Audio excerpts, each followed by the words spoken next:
just going into the Tailteann Cup draw that was on yesterday, as we said to John, Limerick are one of the top seeds. That meant avoiding Cavan, Meath, and Fermanagh. So you're obviously avoiding three of the big guns already. You did have the likes of Down and Wicklow, Limerick through, but Wicklow, Longford, Carlow, we've played all those sides in recent years in the leagues.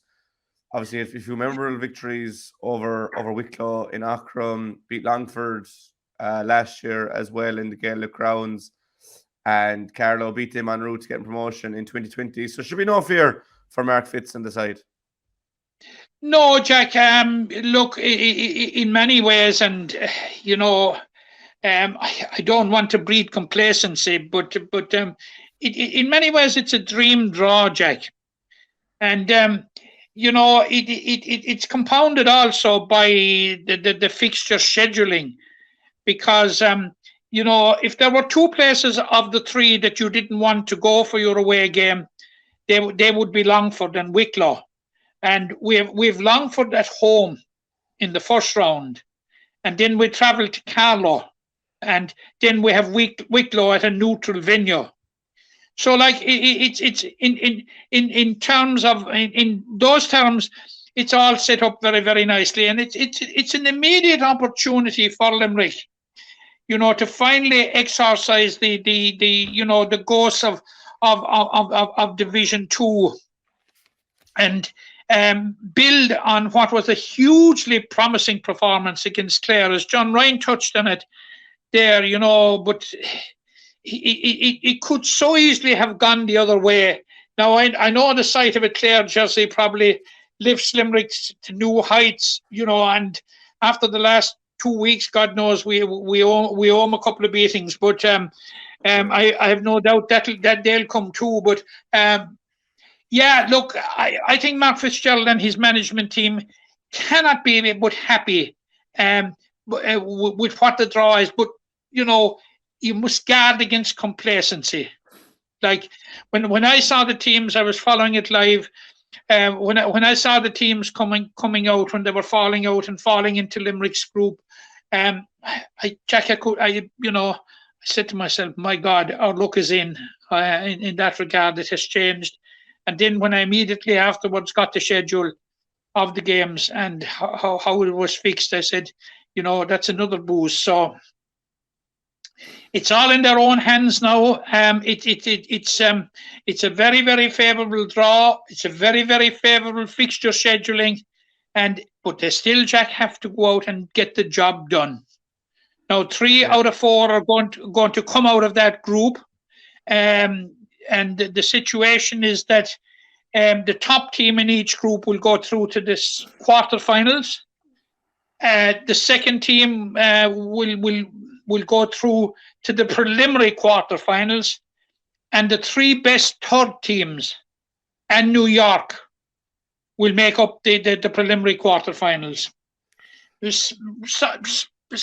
When you say it fast, maybe a bit complicated, and needs a bit of digging into, but it'll all pan out now, and it's going to be a very, very busy May, because it's going to start on the weekend after next, and it's going to run until the first weekend in June. So Limerick will know their fate by the first weekend in June, and let's hope that it's hopefully it's a direct route to the quarterfinal, but at least a preliminary quarterfinal place.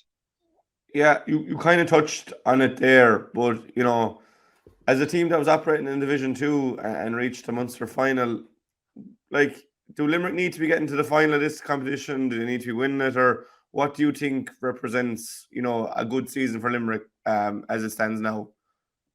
There are good teams out there, and you named them, the likes of Fermanagh and Cavan and even Meath, but we know we can match Meath, but I wouldn't read too much into it were we to meet them down the road. But, Jack, we need to be in the mix. I would see if we're to build on the Clare result, and gear up for our return to Division 3 next year, and settling down in our new environments, I think we need a minimum of a semi-final. Yeah. I do. I don't think it'll be anyway easy. But for me personally, I think Cavan are a very good team. Probably more of an All Ireland team than a Tailteann Cup team. But I think outside of that, Limerick should have no fear against anyone. I don't think they'd fear Cavan either. But Cavan probably should have won it last year and probably shouldn't be in it this year. But that's the way it draws. But yeah, look, you'll be looking at a But semi-final the way it's laid out for them. That do they you definitely believe in should be. omens, Jack? It depends what it is. We have good record against Cavan. Okay. Are we calling it now a Limerick Cavan final this early on the 3rd of May? Oh no, Jack, you stop that now. Go away now. No, look, we'll keep I'm a calling close eye. I'm calling Limerick to get to a semi-final. Yeah, and I don't like. When was the last time Limerick were in a semi-final of an All Ireland football competition? You know, are you Well, going it's back to not too one? far ago. It's not too long ago since we were in the quarter-final of the Sam Maguire. I know, but into the semi-final, you know, it'd be great to see. But look, we'll keep a close eye on it and see how that works out for Limerick. But you'd be confident. You'd be confident that the draw Yeah, has been decent to Limerick. We'll say. But as yeah, we said, it's not this weekend. It'll be next weekend that we kick off our campaign at home to Longford, and that's how we started our Division 3 campaign at home to Longford. So there's another omen for you.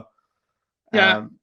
Good man, Jack. You're digging him out now. Yeah, But I don't for 1 minute want to rehash the league, Jack. But and you've had me saying this in a number of times that the scheduling of the league was very, very unkind to Limerick. Starting off with it to Derry, then Dublin at home, and then doing everything but beating Louth in RD.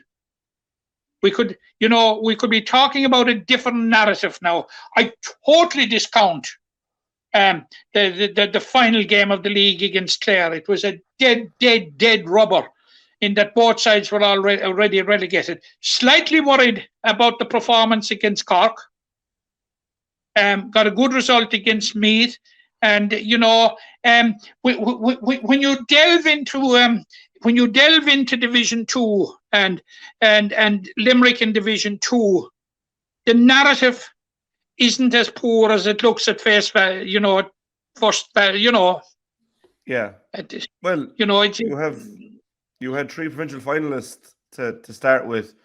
It looks for all the world that Derry and Dublin will win their provinces as well. So you're looking at playing 2 provincial champions first off, as you mentioned there. So yeah, it definitely wasn't kind to them this time around. You have a home game, you'll be favourites, and they did well with the favourite side for a lot of last year. So it's looking bright for Limerick football, to say the least. But again, that game won't be on till next weekend. It won't be confirmed till Friday, but it looks like it's going to be Saturday, May the 13th in the Gaelic grounds, but that'll be confirmed this Friday. We'll definitely keep a close eye on it.